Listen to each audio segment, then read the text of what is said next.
Hello mga B! For today's video nga po ay kunyari sad girl tayo. Hoy, kunyari lang talaga.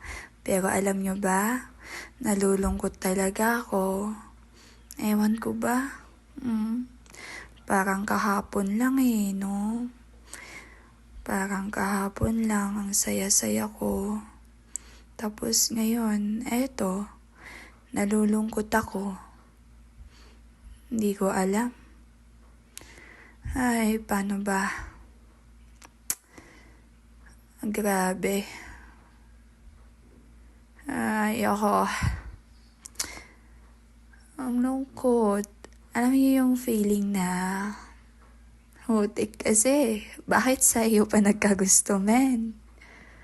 Bakit? Bakit sa'yo pa? Dami-dami naman dyan Charot. Di kasi naman. Di ko alam kung gusto ko siya or ewan.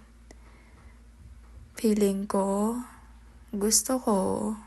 Pero feeling ko,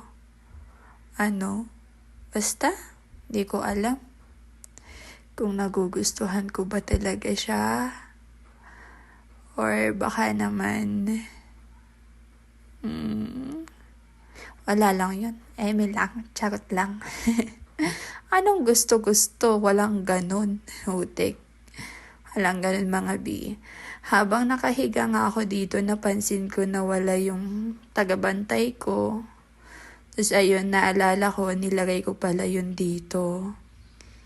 Tapos ayan, tinignan ko nga dito. O, diba? Sabi ko sa inyo nilagay ko yan dito. Ayan, po yung bantay ko dito sa boarding. Kahit saan pala.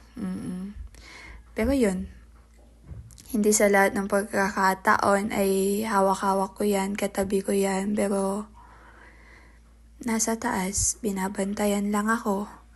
Binabantayan lang tayo.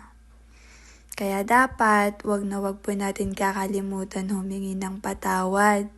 No? Lalo na kung meron tayong mga nagagawang pagkakamali. Huy, ang drama ko naman. Pero seryoso, ang lungkot ko talaga sa part na to. Alam niyo yun, yung halos hindi na ako makakain. Yung parang wala, ang lungkot talaga nung ang buong araw ko maghapon. Sobra hanggang sa kinagabihan nun. Sobrang lungkot ko pa rin, pero mas pinili kong maglibang or para hindi mas lalong maging malungkot. Pero hindi na po ako nakapag-video sa part na yon. At sa mga part nga po na to, ayun, napahilamos na din muna ako at inayos ko yung sarili ko. Charot. Nagsuklay lang naman ako, tas nakita ko nga to, yung niluto pala ni Ate Marie. Kasi baka daw masira, di ba? Napaka-concern. Tapos ayun, kinain ko na nga lang din sa mga part na yan. Pinipilit ko na lang ngumiti. Charot. Ngumingiti na lang din talaga ako kasi ayoko, pangit maging malungkot. Ano ba? Napaka no? Dramatic naman kasi, hutik. Para yun lang no? Walang gusto. Walang gustong gusto. Wala lang yun, eme-eme lang yun. Kasi mukhang di naman tayo gusto. Bakit kasi sa dami-dami, bakit sa'yo pa, bakit sa kanya pa? Hoy, bida, dapat dun na lang sa bida ang saya. Yung tipong gusto ka din, tas gusto mo siya.